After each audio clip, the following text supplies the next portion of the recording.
Good morning. I'm pressing my luck here, but I really want to read more Plato. So by the time I get to what I'm doing here, I have already read Plato, other texts of Plato, in a more even more devotional manner. So this is not study yet. This is also this is more of an expounding way. I'm trying at least to read what I'm recording in a more of an expounding way. So it's closer to study than devotional, but it's something in between. So yeah, I spend a lot of time with Plato, which is what one is supposed to do when you're in training to be a Platonic priestess. So, lesser Hippias. Socrates speaks. Thank you. The fact is that I seem to understand what you meant when you said that the poet intended Achilles to be the bravest of men, and also that he intended Nestor to be the wisest. But when you said that he meant Odysseus to be the williest, I must confess that I could not understand what you were saying. Me neither, Socrates. I had to Google the word williest to see what it meant. Will you tell me, and then I shall perhaps understand you better? He didn't have Google yet. That's why he had to ask. Has not Homer made Achilles willy? So Achilles is actually the one who manipulates to get his way. Certainly not, Socrates, Hippias says. He is most straightforward of mankind. He is a bit of a...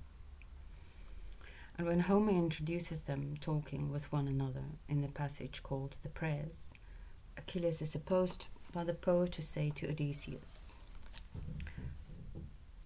So imagine I'm very masculine now with a lot of muscles.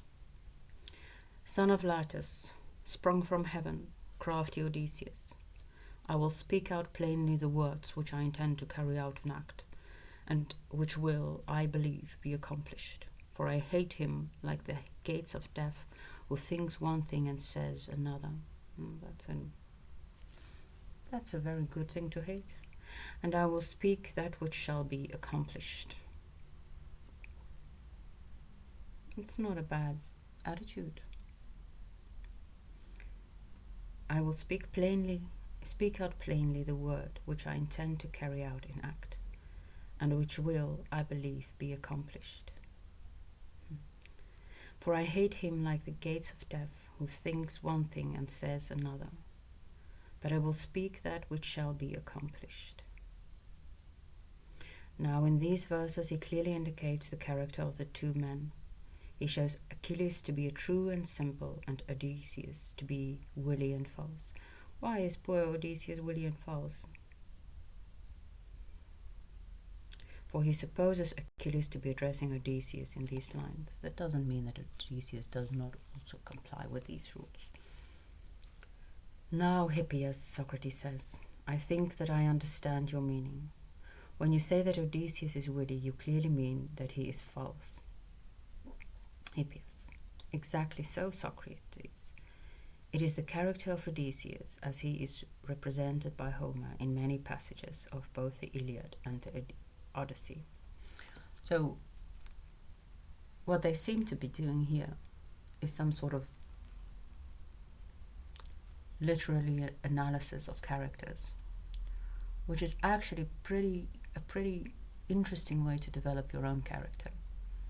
To look at characters that have been and is admired by many, and analyze their traits and compare it with what you think is admirable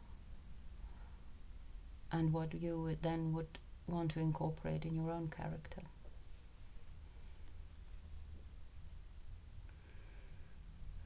Because Socrates is always after, okay, but how can we be just? How are we supposed to live just lives?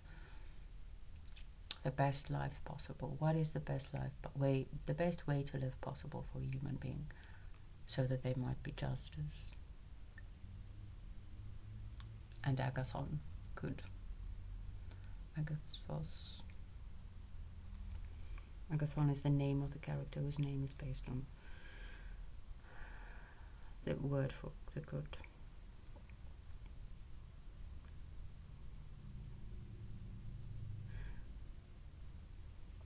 And Socrates. And Homer must be presumed to have meant that the true man is not the same as the false. Again, a statement which seems to be quite obvious. Let's see where Socrates goes with this. Hippias, of course, Socrates. Socrates. And is that your opinion, Hippias? Hippias, certainly. How can I have any other? Yeah, the true man and the false man can't be the same person. Well, I was just writing something today about how that is actually possible. Well then, Socrates says, as there is no possibility of asking Homer what he meant in these verses of his, let us leave him, but as you show a willingness to take up his cause, and your opinion agrees with what you declare to be his, will you answer on behalf of yourself and him? And literally letterkunde, the study of literature has taken many forms and throughout the years, and there was a time when everybody was obsessed with the author and what was the author's real meaning, what was his intention to convey with the text. And that, of course, was superseded by basically what Socrates is doing here, because what the author truly meant seemed to be lost to us, actually, in a way. It's inaccessible, because unless you, of course, can speak to the author. But even then, I've heard it said many times that, and maybe that connects to Socrates' view that poets are inspired, and hence it's not really even their own words that they're writing. Authors will often, people will find things in authors' works that is then like, they're like, what did I mean? I didn't intend that, but that is a pretty good thing that slipped in there in my words. So the intention of the author is indeed not something we can easily acquire or possess. And hence Socrates, this is a very, very, very interesting way to analyze literature. Like, okay, this is what he said. Do you agree? Yes. Okay, let's expand this further by taking up what you think rather than what we think the author thought. It's a very interesting way. Hippias, I will. Ask shortly anything which you like. Socrates, but you say that the false, like the sick, have no power to do things, or that they have the power to do things. See, again, I think this question is a bit too black and white. Hippias, I should say that they have power to do many things, and in particular to deceive mankind. Because that is true. I would also say, I would agree with Hippias. But Socrates, I'm gonna guess now what, this is also a fun game to play, seeing how well I know Socrates, which I'm not at all claiming to know him very well, but I'm guessing now he's gonna say something that is bad cannot produce anything that is good, and the power to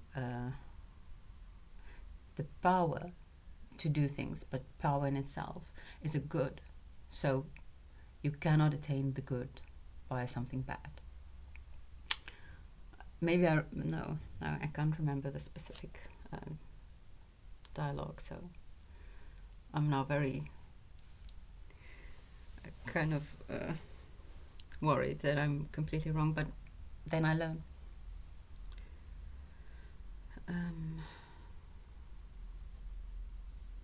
Socrates, then according to you, they are both powerful and willy, are they not? See, I'm thinking Hippias, yes. And are they willy, Socrates asks, And do they deceive by reason of their simplicity and folly, or by reason of their cunning and a certain sort of prudence? Ooh, oh, I love this. He's actually making it even more complicated than I thought he would. Hippias, by reason of their cunning and prudence, most certainly. Socrates, then they are prudent, I suppose. See, and now he does. Prudence and folly does not fit. Hippias, so they are, very. Socrates, and if they are prudent, do they know or do they not know what they do? Hippias, of course, they know very well, and that is why they do mischief to others. Socrates, and having this knowledge, are they ignorant or are they wise? Oh, Socrates. Hippias, wise certainly, at least in as far as they can deceive. Okay, Socrates says stop, so I think I'm going to stop there for today. His next word is stop.